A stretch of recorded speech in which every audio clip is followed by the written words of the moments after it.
Salut à toutes et tous, bienvenue sur Web Girondin Télé pour les tops et les flops de ce match nul face à la Gantoise. On se retrouve avec Jérémy. Salut Jérémy. Salut à tous.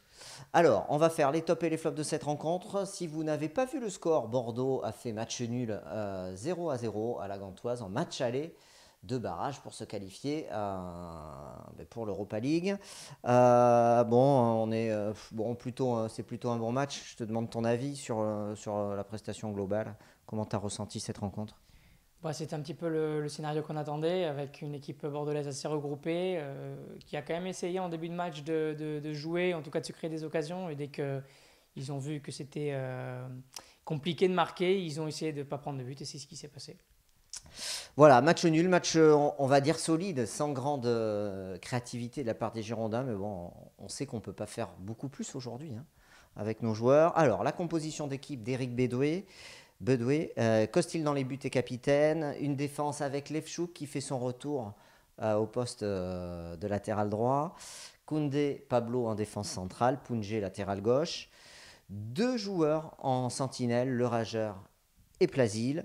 Et devant, on a trois joueurs avec deux Préville à gauche, Sankaré juste devant ces deux joueurs. Youssouf à droite et Briand en pointe. Jimmy Briand qui va jouer toute la rencontre finalement. Bon, la compo, qu'est-ce que tu en penses? On avait réfléchi la veille pour savoir quel compo il pouvait aligner. Et c'est de Préville, on ne le sentait pas et finalement il est là. Non, on s'est trompé. C'était compliqué de sortir vraiment le 11 de Eric Bedoué. On avait quelques doutes sur plusieurs postes. Lefchouk finalement a tenu sa place côté droit. Et ça s'est avéré être une bonne chose, en tout cas défensivement, on en parlera après. Et derrière, devant en tout cas en attaque, ne pas voir Kalou, ne pas voir Kamano, c'était un petit peu des surprises pour nous, mais bon, euh, il fallait faire tourner aussi en vue du match contre Monaco et du grand nombre de matchs des Girondins ces dernières semaines. Voilà, alors ce que je peux dire, moi, c'est que les joueurs, ils ont fait le job. La situation, elle est très compliquée aux Girondins de Bordeaux. Ils n'ont pas forcément la tête au sport, même si ce sont des professionnels. Leur coach s'est fait virer, il s'y attendait pas. Généralement, quand on vire un coach, c'est qu'il n'a pas de résultat. Là, c'était le contraire. Voilà, donc ils ont quand même fait le job. On peut souligner l'envie qu'ils ont mis, même si ce n'est pas le cas forcément pour tous les joueurs. Alors, le top et les flops. Benoît Costil, top. Un super barré à la 84e, double parade. Et il a failli se faire lober encore. Et sauvé par son poteau à la 91e minute de jeu. On le met dans les tops. Ça tient un peu de choses. Hein. S'il avait été lobé comme contre Toulouse, on aurait mis dans les flops, évidemment, parce qu'il était encore trop avancé sur la frappe en fin de match.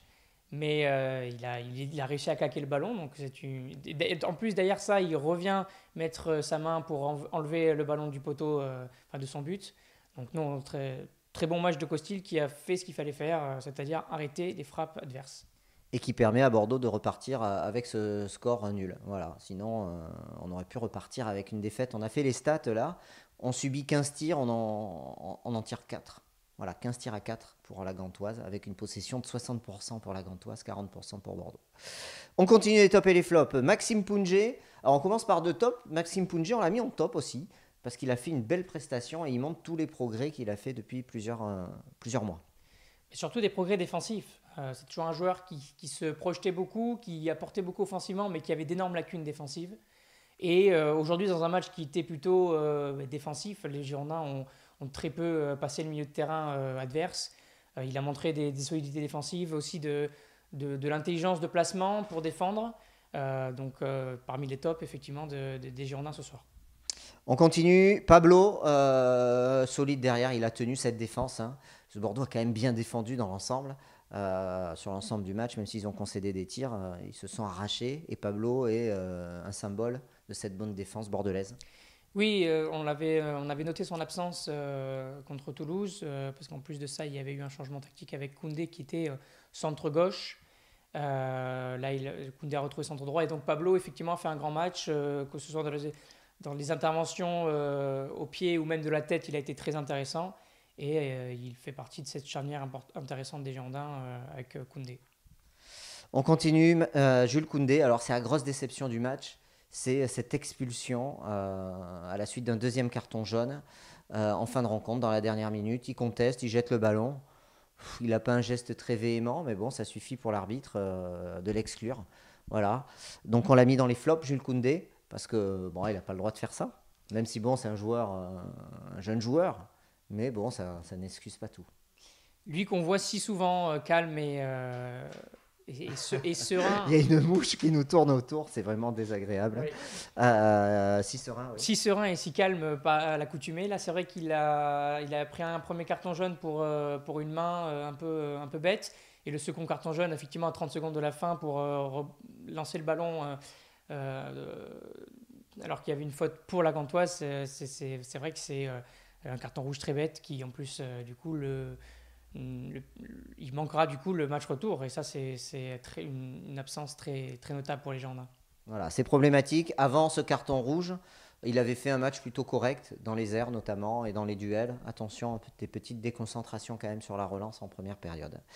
Voilà, flop Jules Koundé pour ce carton rouge. Igor Lewczuk, le solide polonais, bon match. Je trouve qu'il a bien apporté son jeu de tête, c'est ça. Oui, globalement, c'est ce qu'il a apporté, c'est ce qu'il peut apporter de mieux d'ailleurs aux Girondins sur les coups de pied arrêtés défensifs. On ne l'a pas vu offensivement et c'est normal parce que c'est pas du tout son rôle. Enfin, en tout cas, c'est pas ses caractéristiques, on va dire. Donc, il a apporté défensivement et c'est ce qu'on lui a demandé. Je pense que c'est pour ça que Eric Bedoué avait choisi Lewczuk plutôt que Palencia pour apporter de la puissance physique dans les airs sur les coups de pied arrêtés défensifs. Ça lui a donné raison puisque Lewczuk a fait un très bon match. On continue, le Rager avec son masque pour protéger son nez, match correct de sa part. Est-ce que tu as quelque chose à ajouter? Non, il a été correct, sans plus. Yaroslav Plazil, moi je trouve qu'il avait fait une très bonne première mi-temps. Il s'est bien battu. Je trouve qu'ils font une bonne paire avec le Rageur. Est-ce que tu veux ajouter quelque chose sur Plazil? Alors pas dans les tops, mais bon, moi je trouve qu'il a fait un bon match. Je suis un peu plus tempéré parce que je trouve qu'il a été mis en difficulté très souvent en première mi-temps, assez mal placé et des difficultés à anticiper les contrôles adverses et les courses adverses. Tout est revenu un peu dans l'ordre en deuxième mi-temps où il a été beaucoup plus solide et beaucoup plus calme dans ses placements et avec le ballon dans les pieds aussi. On continue avec Younous Sankaré. Alors je mets dans les flops Younous Sankaré. Moi, j'ai pas compris à quelle place il jouait. Je trouve que cette place, quand on jouait en 4-2-3-1, il est dans les trois là qui sont devant, donc Plazil et Le Rager. Et je trouve qu'il apporte rien au jeu. Alors certes, dans le replacement, oui, mais je l'ai trouvé terne et il n'a pas accéléré le jeu. Il a fait des centres un peu avec sa nonchalance qu'on lui connaît parfois. Moi, je le mets dans les flops Younous Sankaré. Est-ce que tu me suis là-dessus? Oui, c'est un joueur qui aime beaucoup défendre en avançant et très peu en reculant, en tout cas vers son but. Il fait pas beaucoup d'efforts défensifs lorsque les attaquants adverses vont vers le but de Costil. Donc effectivement, dans un rôle où il a été plus haut, il n'a pas pu faire ces courses-là, pas apporté offensivement non plus, donc il a été très moyen ce soir. Youssouf Zeidou, qui a joué 74 minutes, remplacé par Kalou. On a l'impression que c'était, bon, il fait lui aussi, c'est un jeune joueur à 19 ans, 18 ou 19 ans. On a l'impression que c'était vraiment le seul capable d'inventer un peu quelque chose dans ce jeu bordelais avec tous ses défenseurs et ses joueurs en manque de créativité. Voilà, moi j'ai mis bon match, il a bien tiré les coups de pied arrêtés, voilà, sans plus finalement. C'est le seul devant qui pouvait faire des différences balles au pied et c'est ce qu'il a essayé de faire, des fois trop. Il a encore un peu péché parce qu'il gardait trop le ballon très souvent. Malgré tout, c'est aussi le rôle d'un ailier d'aller percuter, de tenter des dribbles, hein. Donc, et puis il était très peu servi et quand il a été servi, il a pas été c'était pas des super ballons à jouer. Donc bon, c'est un match compliqué pour lui, mais en même temps, il a beaucoup plus défendu qu'attaqué, donc c'est pas évident pour lui. Nicolas Depréville, flop, malgré sa première frappe en première mi-temps, frappe qui passe juste à côté. On s'est dit, tiens, ça part sur de bonnes bases pour Depréville, et puis finalement non, des conduites de balles approximatives, des pertes de balles, même s'il est volontaire, mais c'est maladroit au final. Oui, maladroit, exactement. Maladroit dans à peu près tout ce qu'il fait. Le pauvre, il a beaucoup fait d'efforts défensifs, c'est vrai. Il est venu fermer son côté. Il a vraiment essayé de bien défendre avec Pungé. Et c'est à mettre à son crédit. Mais offensivement, il a très peu d'idées, très, très peu de bonnes idées. Et il est très maladroit dans ses gestes techniques. Jimmy Briand, titulaire. pour la première fois avec les Girondins de Bordeaux. Un match courageux de Briand qui a joué toute la rencontre. On s'est dit il va être juste physiquement et puis finalement il se bat. Alors il est pas, j'allais dire il est pas brillant, il est pas extraordinaire, mais tout ce qu'il fait c'est juste et c'est bien joué. Il obtient des bons coups francs, il fait la petite déviation qui va bien. Le jeu en 1-2 et ça permet à Bordeaux, parfois ça a permis à Bordeaux de souffler et de remonter le ballon. Difficile d'évaluer Jimmy Briand sur un match comme ça où il a eu il a dû beaucoup jouer en pivot, très peu face au but, très peu vers le but. Il a raté une reprise de volée juste avant la mi-temps sur un centre de Pungé qui c'est vrai était l'un des rares ballons potables qu'il a eu à jouer. Sinon c'était des ballons en l'air, des ballons de la tête où il était pris par les défenseurs. Il a essayé de jouer en pivot tant bien que mal, mais c'était vraiment compliqué. Donc, c'est pas évident de tirer quelque chose, de tirer quelconque enseignement de ce match pour lui. Entrée de Kalou et de Camano, on va pas en parler parce qu'ils ont joué très peu. Ils ont quasiment rien créé. Camano 85e, Kalou 74e.